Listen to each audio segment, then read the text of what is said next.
Good morning friends. आज हम पढ़ेंगे 6 चैप्टर में। ठीक है, देखिए 6 चैप्टर में हमने 6.1 कर ली थी। आज हम 6.1 एक प्रमेय है जो कि मोस्ट इम्पोर्टेंट है। इसके 101% चांसेस रहते हैं आने के, और हर बार आती है। जब आप लास्ट ईयर के पेपर उठा के देखोगे तो आपको पता चलेगा। इसकी वैसे इम्पोर्टेंट ही ये 2-3 प्रमेय ही है। ठीक है, इस चैप्टर में ज़्यादा तो यही आती है, लेकिन वही है ना, पेपर में कुछ भी आ सकता है तो कह नहीं सकते। तो देखिए क्या है, इसको थोड़ा सा ध्यान से कीजिए। यदि किसी त्रिभुज की एक भुजा के समांतर अन्य दो भुजाओं को भिन्न भिन्न बिंदुओं पर प्रतिच्छेद करने के लिए एक रेखा खींची जाती है। देखिए इसने, पहले आप स्टेटमेंट को ध्यान से समझिए। इसने क्या बोला, पहले तो इसने त्रिभुज की बात की है, तो हम पहले तो त्रिभुज ही बना लेते हैं।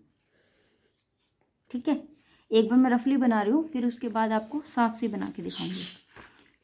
यदि किसी त्रिभुज की एक भुजा के समांतर, कोई भी एक भुजा है, मान लीजिए ये वाली भुजा, इसके समांतर समांतर कहाँ होगी, यहाँ पर होगी कोई भी समांतर, अन्य दो भुजाओं को भिन्न भिन्न बिंदुओं पर प्रतिच्छेद करती है। देखिए अन्य दो भुजाएं ये हो गई।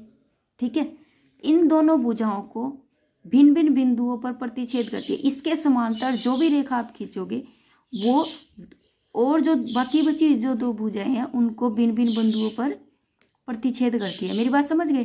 देखिए इसने क्या बोला, एक त्रिभुज है, इस त्रिभुज की एक भुजा के समांतर कोई अन्य भुजा है जो इसे दो भिन्न भिन्न बिंदुओं पर क्या करती है, प्रतिच्छेद करती है। कर दिया, हमने एक रेखा खींच दी, तो ये अन्य दो भुजाएं एक ही अनुपात में विभाजित करती हो जाती है। इसने ये बताना है, जैसे ये ए, ये बी और ये सी, ये डी हो गया, और ये, तो आपको ये बताना है कि ये अन्य दो भुजाओं को, ये जो दो भुजाओं को ये लाइन प्रतिच्छेद कर रही है, ये दोनों भुजाओं को समान अनुपात में विभाजित करती है। मतलब ए डी बटे बी डी, इसका जो अनुपात है ना वो ए ई के बराबर आए। किसके बराबर आए, ए ई बटे ई सी। मेरी बात समझ गए। उसने यही बोला कि अन्य दो भुजाएं एक ही अनुपात में विभाजित करती है। अन्य दो भुजाएं ए डी बटे डी बी किसके बराबर आए, ए ई बटे ई सी के। मतलब ये हो गया ना, ए डी किसके बराबर आना चाहिए, ए ई के, और बी डी किसके बराबर आना चाहिए, ई सी के। मेरी बात समझ गए। ठीक है, स्टेटमेंट के कहने का मतलब तो ये था। सिद्ध तो आपको ये करना है, सिद्ध आपको क्या करना है, ये वाली चीज करनी है। ठीक है, हो गया क्लियर।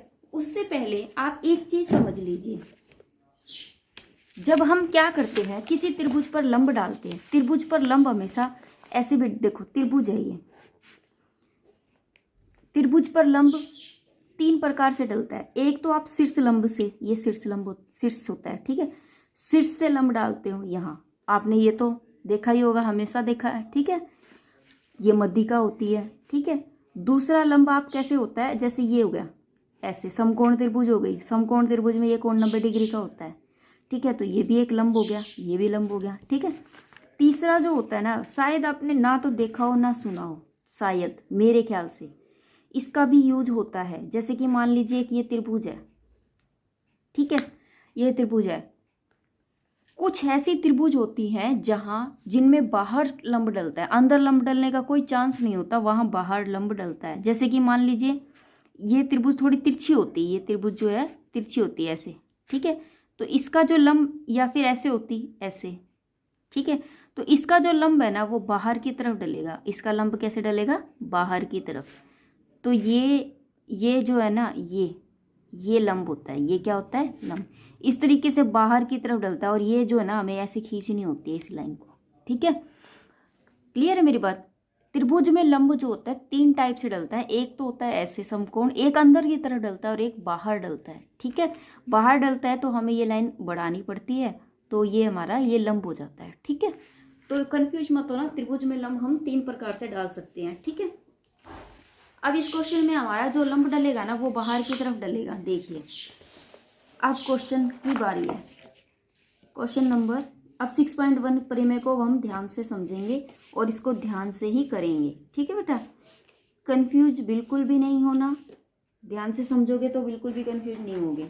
ठीक है, आपको ये ऐसे त्रिभुज दे रखी है, मैं एक बार आपको रफली बना के दिखा देती हूँ।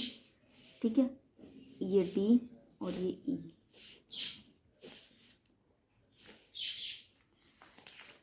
इस तरीके से दे रखी है। ठीक है, अब मैथ का काम हमारा खत्म हो चुका है। अब आप समझिए, ठीक है। ये आपको है, आपको दिया में क्या लिखना होता है, दिया में वही चीज लिखनी होती है जो आपको मैथ के अंदर दी हुई थी, ठीक है। क्या लिखोगे, आपको क्या मिला था, त्रिभुज ABC, त्रिभुज ABC है, इसके समांतर, इसके समांतर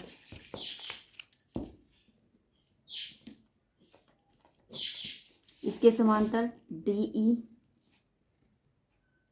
DE रेखा खींची।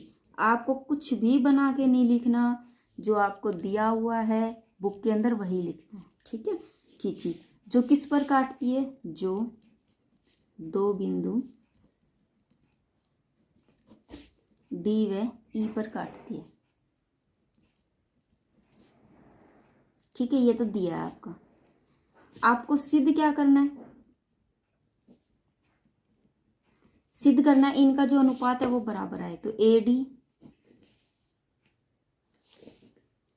बटे BD बराबर आए AE बटे EC के, ठीक है। ये आपको सिद्ध करना है, ठीक है। उसके बाद आपको क्या करना होता है, अब हमें प्रमाण है, ठीक है। उससे पहले मुझे क्या करनी है, रचना बनानी है। क्या करनी है, रचना, ठीक है।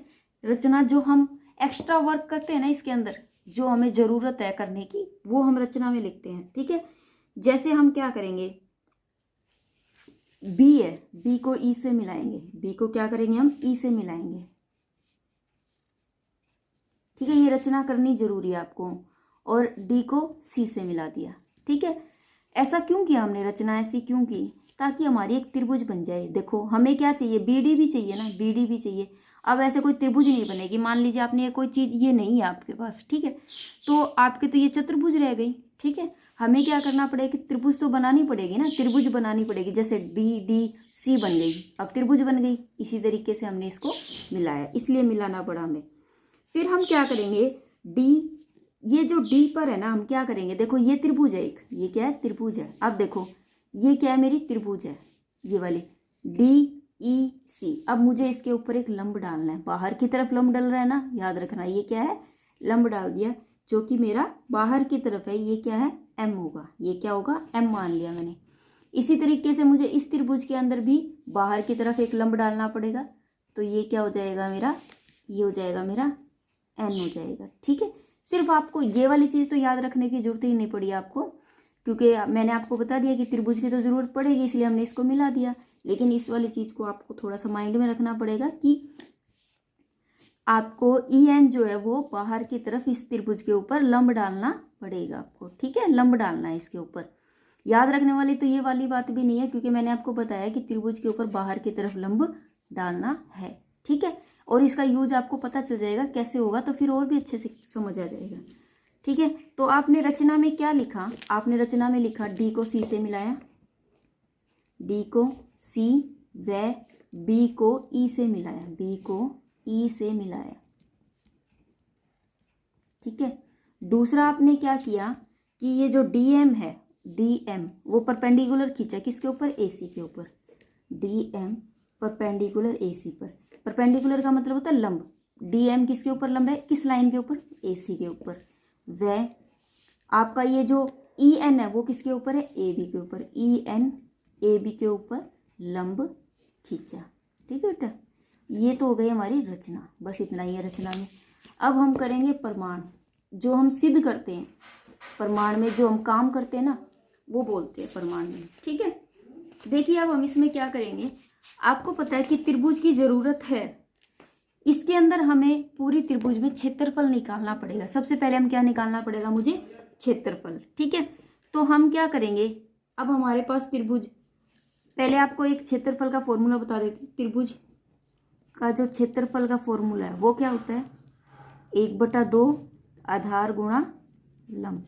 ये कौन सी त्रिभुज में होता है, ये समकोण त्रिभुज का है, समकोण त्रिभुज का। समकोण त्रिभुज मतलब जिसमें एक कोण 90 डिग्री का हो। अब पता चला ना कि ये त्रिभुज थी मेरी सिंपल, लेकिन इसमें कोण 90 डिग्री का नहीं था। देखो ये त्रिभुज थी, सिंपल त्रिभुज थी, इसमें 90 डिग्री का कोण नहीं था, तो इसका मतलब मैं ये फॉर्मूला नहीं लगा सकती थी। ये फॉर्मूला उसी त्रिभुज में लगेगा जिसमें लंब होगा, तो इसीलिए मुझे इसके ऊपर लंब डालना पड़ा बाहर की तरफ से, क्योंकि अंदर तो लंब डलने का कोई चांस ही नहीं है, कहीं से नहीं डल सकता, तो मुझे बाहर की तरफ से डालना पड़ा। ठीक है। अब देखो क्या करेंगे, अब हम त्रिभुज लेंगे, एक त्रिभुज लेते हैं ए, ये हो गया ए डी ई, एक त्रिभुज ले लेते हैं हम ए डी ई। तो सबसे पहले बिल्कुल सिंपल और बिल्कुल आसान क्वेश्चन है, बस कंटिन्यू करते जाओ। हम क्या करेंगे, क्षेत्रफल लेंगे, क्षेत्रफल त्रिभुज ए डी ई का। ठीक है, तो देखो ए डी ई का अगर क्षेत्रफल लेते हैं, ये जिसके ऊपर आपका ये गिरता है ना लंब, वो आधार होता है, तो ए डी क्या हो गया, आधार हो गया, ए डी क्या हो गया, आधार।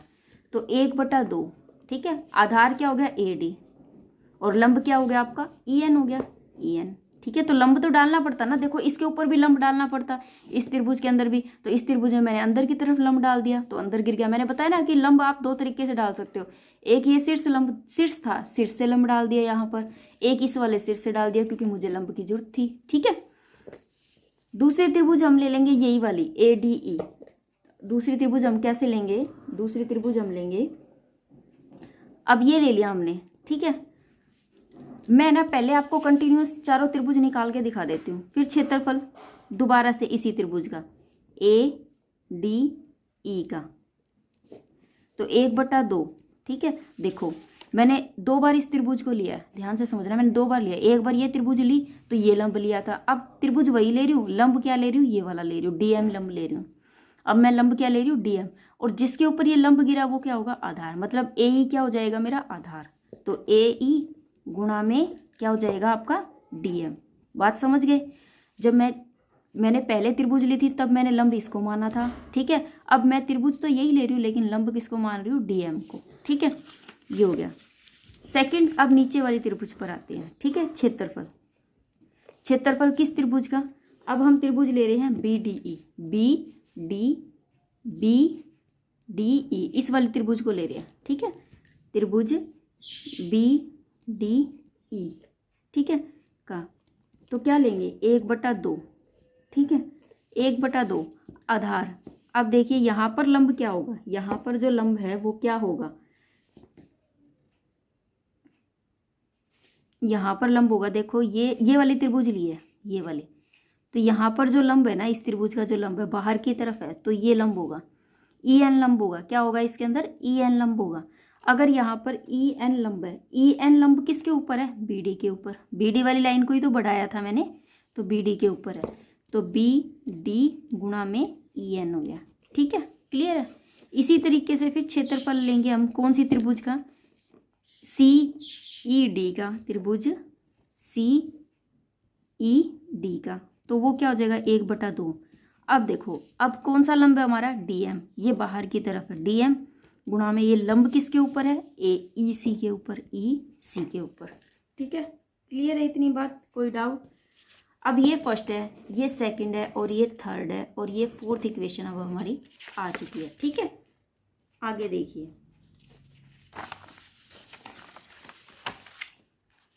अब देखिए क्या करना है, अब हमें ना क्या करना है, त्रिभुज के बटे में लेना है।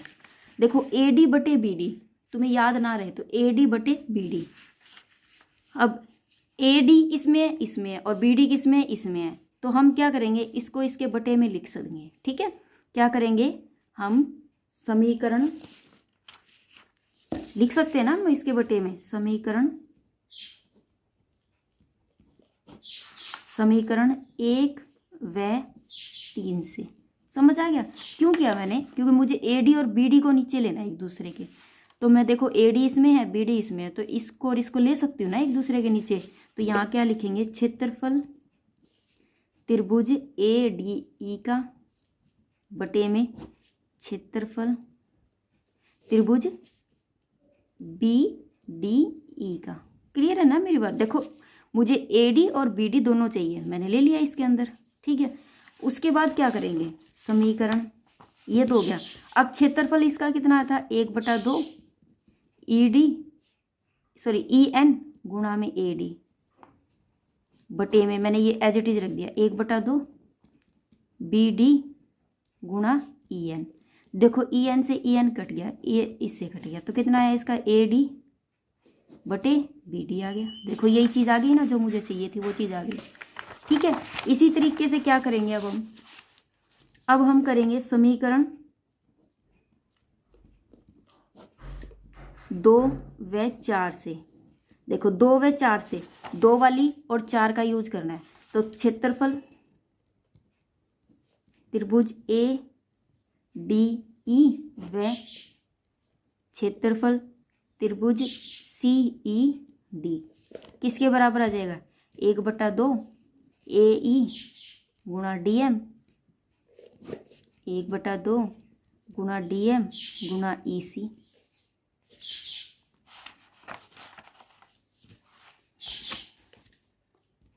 ये कट गया, कितना आ गया? ये ए ई बटे ई सी आ गया।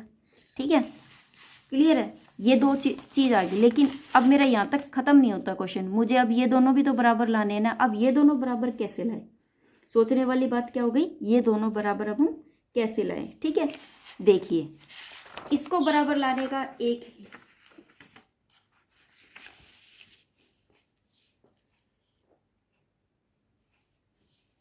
ये देखिए,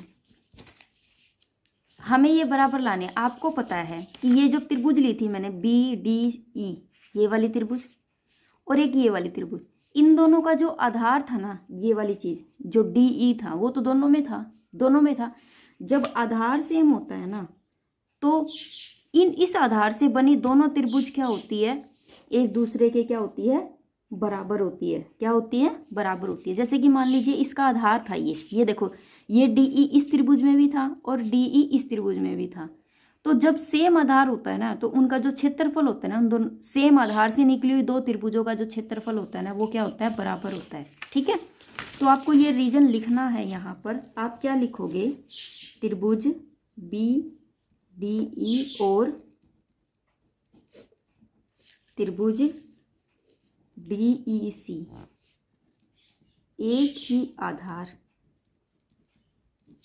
डी ई तथा समांतर रेखा बी सी व डी ई के बीच बने त्रिभुज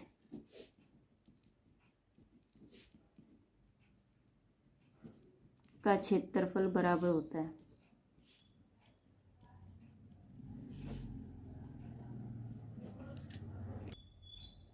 ठीक है, होता है। अगर बराबर होता है तो क्या करेंगे हम? अगर ये बराबर होता है, ठीक है, तो इसका मतलब क्या होगा? ये जो त्रिभुज है बी डी सी, त्रिभुज बी डी ई का जो क्षेत्रफल है, एरियन क्षेत्रफल, वो किसके बराबर हो जाएगा? त्रिभुज सी ई डी के क्षेत्रफल के बराबर हो जाएगा। अगर ये क्षेत्रफल बराबर हो गया तो हमारा तो क्वेश्चन ही सोल्व हो गया। हमारा क्वेश्चन सोल्व हो गया। वो कैसे?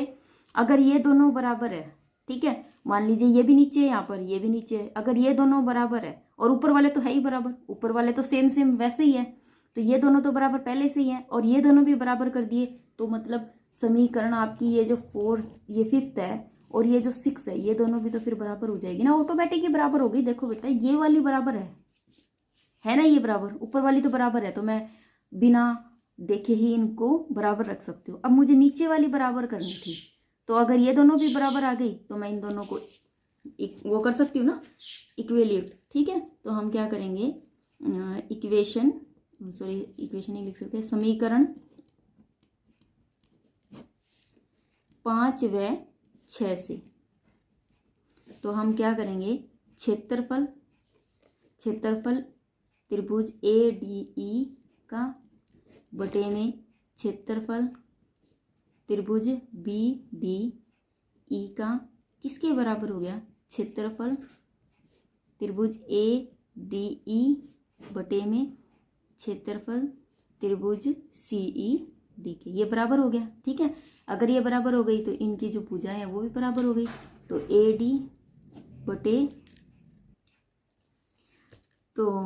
डी बटे बी डी किसके बराबर आ गया आपका? ए ई बटे ई सी। ठीक है, ये क्वेश्चन जो है हमारा सिद्ध हो चुका है। क्यों? क्योंकि हमें यही तो सिद्ध करना था ना। देखिए हमारा क्वेश्चन में क्या था, ये सिद्ध करना था AD बटे BD और AE बटे EC। तो ये हमारा हेंस प्रूफ आ गया, हेंस प्रूफ। ठीक है, क्लियर है बेटा? इस थ्योरम को मैंने बहुत अच्छे से समझाया, आई होप कि आप भी बहुत अच्छे से करेंगे। और ये मोस्ट इम्पोर्टेंट थ्योरम है, मोस्ट इम्पोर्टेंट।